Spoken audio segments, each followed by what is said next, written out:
বন্ধুরা, আমরা আছি যে ইন্ডিয়া। এদিক থেকে আমরা গাড়ি নিয়ে এসেছি, ইন্ডিয়ান বর্ডারে আছি। এই রাস্তা ঘুরে গিয়ে এরকম রাস্তা গিয়ে গিয়ে সামনে একটু এগিয়ে গেলেই এখানে হোটেল আছে। এই হোটেলে আছি। আর এটা দিয়ে এই রাস্তাটা এই দিক দিয়ে যাচ্ছে। এটা আমাদের ভারতীয় সিকিউরিটি ফোর্স যারা আছেন বিএসএফ, তারা রাউন্ডে থাকেন, জানা দিকেন।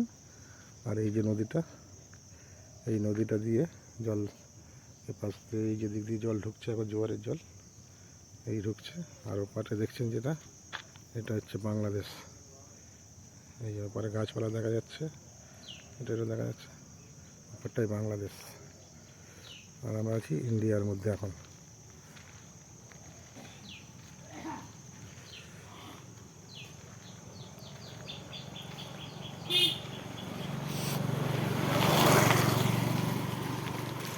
বাংলাদেশ, ওপারটা হচ্ছে বাংলাদেশ। এই যে গাছপালা দেখা যাচ্ছে সব, এটা বাংলাদেশ। মাঝখানে নদী, এপারে ওপারে এটা ভারত, ওপারে বাংলাদেশ।